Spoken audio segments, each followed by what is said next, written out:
चुनाव हम लोग बड़ा चैलेंजिंग समझते थे जब भी नाम अनाउंस हुआ के.एल. शर्मा जी का, तो खुद ये लग रहा है जनता चुनाव लड़ रही है यहाँ पर। कोई हिम्मत नहीं, देर हो जाएगी। हो रहा वही रहा जो आप लोग चाहते हैं। एक एक झूठ उनका सांप बनकर के उनको डस रहा है। मेरा ये दावा है कि 35 लाख नौकरियां जो देश की सरकारी नौकरियां पेपर लीक सरकार करा रही है। हमारा बूथ सिर्फ कांग्रेस जीतती थी, यहाँ पे सुनकर समाज जीता था और बोल करके लोग हरा रहे हैं। हमको कांग्रेस का मैनिफेस्टो दे दीजिए। शिक्षा देना चाहते हैं, उसमें धर्म जात बिरादरी कहीं से नहीं आती। उनको लग रहा था कि अगर वोट डालेंगे तो पाप करें, तो वो वोट डालने नहीं आए।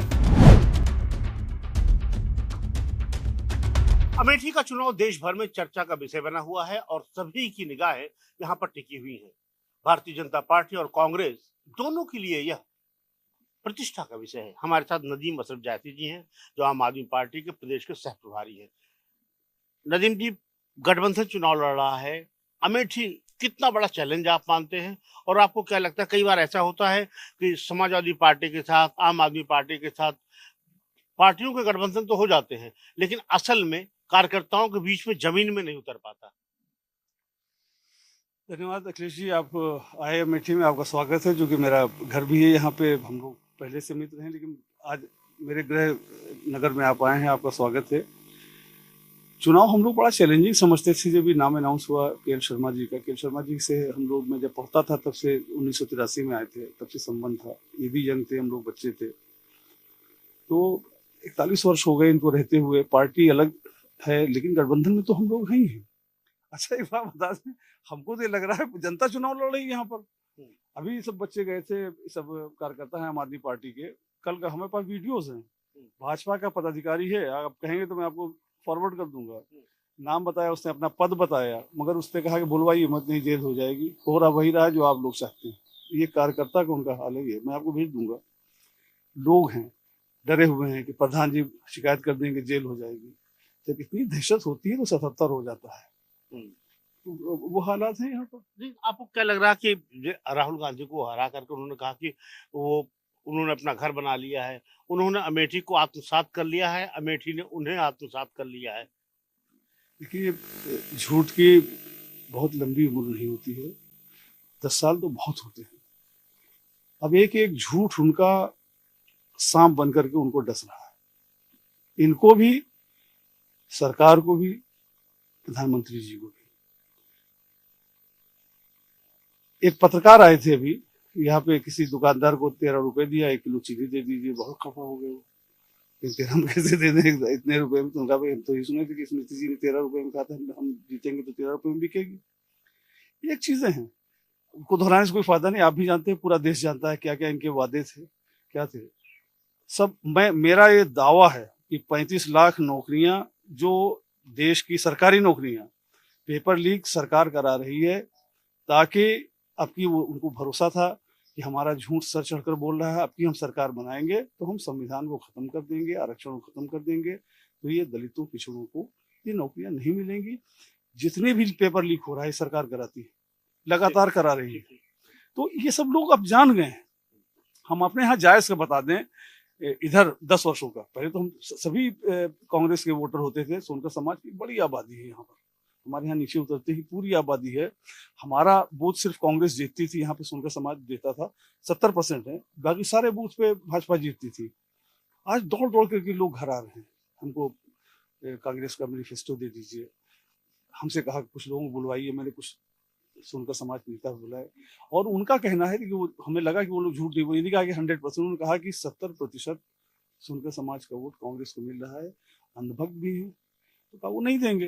तो इसका मतलब यहाँ पे 85% वोट, जो पोल्ड वोट का 85% तो किशोरी जी पाएंगे जायज में। और ऐसा नहीं कि सिर्फ जायज में तो खैर हमेशा कांग्रेस जीती है, शायद कभी एक बार नहीं जीती है, लेकिन इस बार माहौल ही दूसरा है।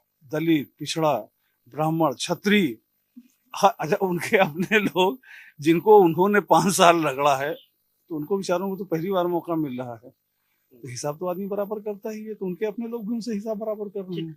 नदीम साहब, क्या आपको लगता है कि जो देश भर में जो चुनाव हो रहे हैं लोकसभा के, अरविंद केजरीवाल आपके राष्ट्रीय अध्यक्ष हैं, उनको जेल भेज देना, ये भी एक चुनाव में मुद्दा बन रहा है? बहुत बड़ा मुद्दा बना है। खास तौर से वो तमाम युवा, चाहे वो जिस धर्म, जात, बिरादरी के हों, हमारी पार्टी पर किसी कोई ठप्पा नहीं, कोई लेबल नहीं। हम काम का ठप्पा है। हम शिक्षा देना चाहते हैं, उसमें धर्म जात बिरादरी कहीं से नहीं आती। हम लोगों को सुविधाएं देना चाहते हैं, हम चाहते हैं बिजली मुफ्त गरीबों को मिले, हम चाहते हैं उच्च कोटि की उनको स्वास्थ्य सेवाएं मिले। और उसका आप असर देखिए गुजरात जैसी जगह पर आज हमने सिर्फ 2 सीटें ली हैं, कांग्रेस का फायदा हो रहा है। अगर कांग्रेस के पास अपनी पूंजी है उस लोकसभा में, वो जीतेंगे। हमसे वहां पे फोन करके भरूच के लोगों ने बधाई दी कि ये सीट आम आदमी पार्टी जीत रही है। तो ऐसा नहीं है। देश में शिक्षा का जब प्रसार हुआ है, खासतौर से आप लोगों ने यूट्यूब और ये सोशल मीडिया के माध्यम से लोगों को जागरूक किया है। वो अपनी समस्याएं भी जान रहे हैं, बेरोजगारी है, महंगाई है, मूलभूत समस्याएं, और भ्रष्टाचार की चरम पे खासतौर से ये इलेक्टोरल बॉन्ड्स ने ये खोला कि कैसे जनता का पैसा, जो गठबंधन के तमाम नेता बार बार जिक्र करते हैं, चाहे संजय सिंह जी हों, चाहे राहुल जी हों, अरविंद केजरीवाल जी हों, अरविंद केजरीवाल जी और आम आदमी पार्टी इस वक्त सिंबल हैं करप्शन के खिलाफ, जनता की सेवा करने के लिए जो आदमी आगे बढ़ रहा है।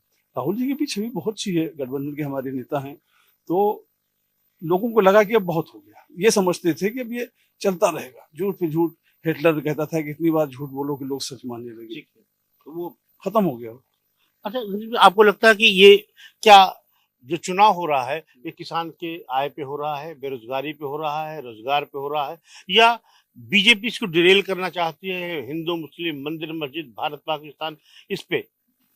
देखिए, जितना उन्होंने मतलब जितना कड़वा, जितना गंदा, जितना मतलब कि सिविलाइज्ड समाज के विरुद्ध धार्मिक उन्माद फैलाने का चरम प्रक्रिया स्वयं जब मुखिया कर रहा था, प्रधानमंत्री जी कर रहे थे, बाकियों की तो भाषा को हमने कहते, उनकी भाषा आप लोगों ने भी देखी है। उस भाषा पे उनको भरोसा था कि हम फिर पोलराइज करा देंगे, लेकिन वो नहीं जानते हैं कि इस देश में जो मुसलमान अल्पसंख्यक रह रहे हैं उनसे 20 गुना, मेरे ख्याल से 20 गुना ज्यादा सेकुलर और बड़े दिल वाला यहाँ का हमारा हिंदू भाई। उन्माद कभी कभी होता है। अब उन्माद एक परमानेंट कोई फेज नहीं है कि आप उन्माद को चरम पे रखे रहिए। उन्माद आ जाता है कभी भी, हमको भी किसी को भी आ सकता है। वो खत्म हुआ, लोगों को लगा कि ये तो फजूल की बात है, हमारी जो मूलभूत समस्या है उन पर तो बात ही खत्म हो गई। ठीक है। अच्छा, आपको लगता है कि जो वोट परसेंट कम हुए पिछले 4 चरणों में, जितना कहा जा रहा था कि परसेंटेज ऑफ पोल नहीं हुआ, मतदाता नहीं निकला, क्या वजह देखते हैं? देखिए, हमको मालूम है कि एक है उनके पास क्लास, जैसे कि बीएसपी के पास, कि वोट देंगे तो बीएसपी ही को देंगे। ऐसे ही भाजपा के पास भी एक वर्ग है, भले ही वो 8-10% ही है, कि वो वोट डालेंगे तो भाजपा ही को देंगे।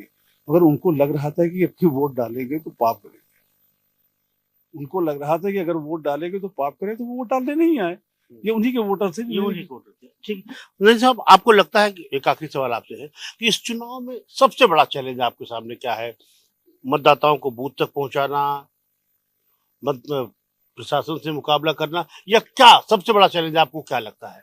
देखिए, चैलेंज मतदाताओं को बूथ तक पहुंचाना इसलिए नहीं है कि सिर्फ हमारी पार्टी के वर्कर, सपा के वर्कर, कांग्रेस के वर्कर ही नहीं, आम जन नौजवान लगा हुआ है कि सबको हम बूथ तक पहुंचाना है। तो ये तो हमारे पास समस्या ही नहीं है, समस्या प्रशासन से लड़ना होगा। इसलिए कि हम जानते हैं कि वो अंत तक उन्माद फैलाने का प्रयास अभी भी जारी रखे हुए हैं और कुछ नहीं करेंगे। तो हो सकता है कि उनके पास तो बड़ी स्कीमें होती हैं, कहीं वो किसी को स्वयं करवा सकते हैं। मैं सीधे बता दूं, ये खुद भी करवा सकते हैं उन्माद फैलाने, या इस तरह की कोई भी चीज। ईश्वर करे ऐसा ना हो, इसलिए कि एक वोट के लिए, एक लोकसभा की सीट के लिए आप दिलों में नफरत पैदा कर दें, झूठे केस बना दें। तो हम लोग अवेयर हैं, अपने लोग समझाते हैं कि उन्माद के जवाब प्यार से, हमको वोट पड़ने देना है, वोट में कोई बाधा ना पड़ने पाए, चाहे प्रशासन कोशिश करे, चाहे भाजपा के कार्यकर्ता कोशिश करे, हम किसी भी तरीके से हम उग्र ना हो। ये मेरी अपील है। मैं भी परसों मीटिंग फिर ले रहा हूँ अपने कार्यकर्ताओं की जो बूथ पर रहेंगे, कि किसी भी सूरत से उनके जाल में नहीं फंसना, उनके ट्रैप में नहीं फंसना है। हमको एक गोल है कि हमारा वोटर पहुंच जाए और उसका वोट पोल हो जाए। बहुत बहुत धन्यवाद। जैसे नदीम अफसर जायसी जी ने साफ तौर पर कहा, प्रशासन से लड़ना और अपने वोटर्स को शांत रखकर के वोट डलवाना इनके लिए एक बड़ी और कड़ी चुनौती है। कैमरामैन वाहिद के साथ अखिलेश मिश्र, जनतंत्र टीवी, जायस, अमेठी।